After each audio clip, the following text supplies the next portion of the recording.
Everyone. So in the earlier video lectures where I discussed about the constraint optimization in functions of two variables, and then I taught you about the Lagrange multiplier method in particular, and in that method you came across this lambda.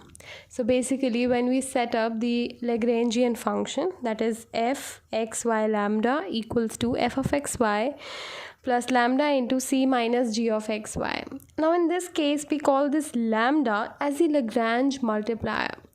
But you would be surprised to see what is the economic interpretation of this lambda.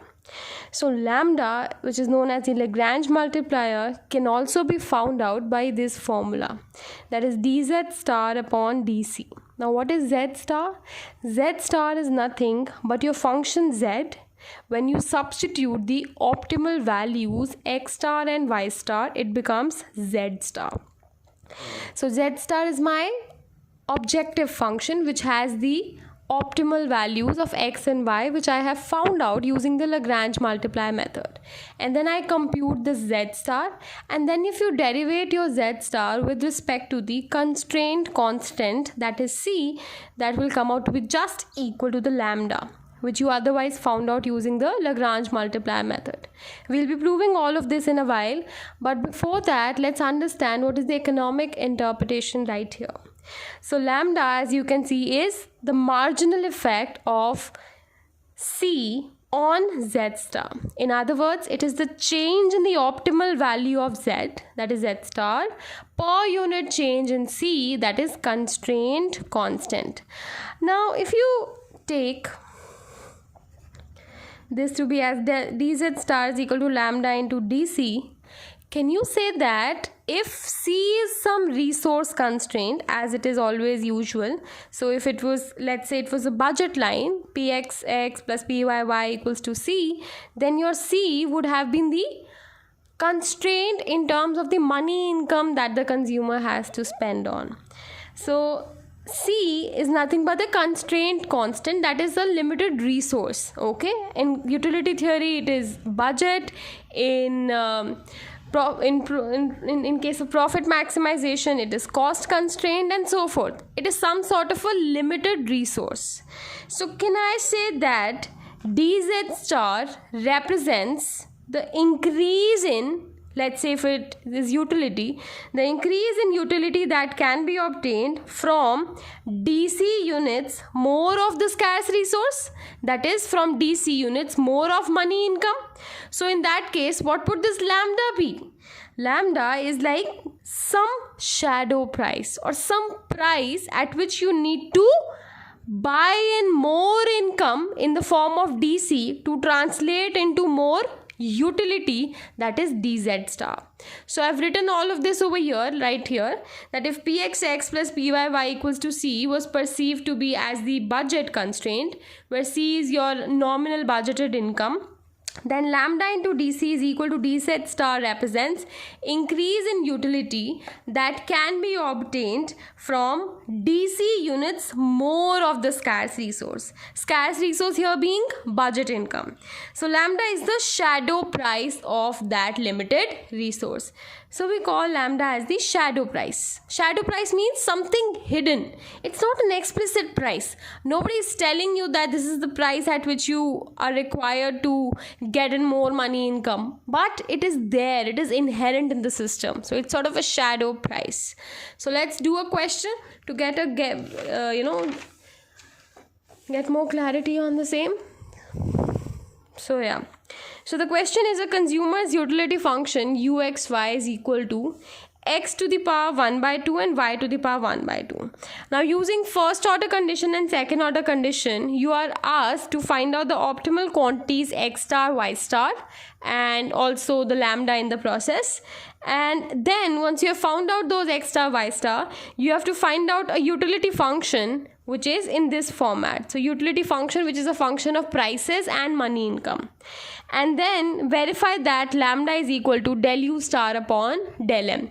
What is m here? M is your constraint constant, that is money income. So you have to prove that Lagrange multiplier is nothing but del u star upon del m, where m is equal to pxx plus pyy. So I have my objective function over here. I need to maximize my utility. Utility function being x to the power 1 by 2, y to the power 1 by 2. Subject to the budget constraint pxx plus pyy equals to m. Let's say this is gxy, as we always call our constraint. So Lagrangian function would become f of xy lambda equals to root of xy plus lambda into m minus pxx minus pyy. So this is the classic form where this is fxy and this is c minus g of xy. C is the constraint constant, here being m.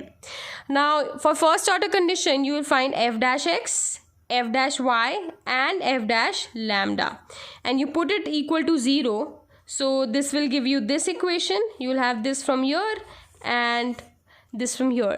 So using the first two first order condition, that is derivative with respect to x and y, we can separate or pluck out lambda and derive a relationship between x and y. So I've done it over here by equating both of those equations. I'll have ultimately x is equal to m upon 2px. Now if x is equal to m upon 2px, so you'll come across this m. So sorry. You're going to come across this relationship, and then you are going to substitute this relationship into the first order condition obtained using f dash lambda equals to 0. That is m is equal to pxx plus pyy. So if I substitute x for ypy upon px, I shall have m equals to 2ypy. That means y is equal to m upon 2py. And since x is this, I can substitute again so this is y into py upon px. So if y is m upon 2py, this becomes m upon 2px. So this is my y star and this is your x star. And then for second order condition, what do? You make the Hessian, and Hessian has the form 0 gx gy gx gy, that is derivative of your constraint with respect to x with respect to y. What is your constraint now? Pxx plus pyy equals to m. This is your constraint. So derivative of constraint with respect to x would mean px, with respect to y is py. So this is px and py, and here you write fxx, fxy, fyx, fyy. So I'll find out these four elements. Fxx is nothing but derivative of this equation with respect to x, that will come out to be this, and then a derivative of equation with respect to y will be this, and this is exactly equal to f double dash yx using the Young's theorem. And then you find out f double dash yy also, that is derivating this equation with respect to y. So once you have all of this information, you plug this information into the bordered Hessian matrix, and then you find out the determinant, and if determinant comes out to be positive, as it will come out to be, so you have maximum utility. So this is going to be your determinant, where this term is negative and so is this term. Okay, so negative will be positive, then negative, so this is anyway 0, doesn't matter, then negative and positive will be negative, but negative again into negative, since this is negative, will be a positive. This whole functional form is going to come out to be a positive number, that is determinant is going to be a positive number. That means this is a point of maximum. So that's how we use the condition. Had this determinant being negative, that would have been a condition of minima. So we have obtained maximum utility using the x star and y star. Okay, and then you find out your Lagrange multiplier lambda. So lambda was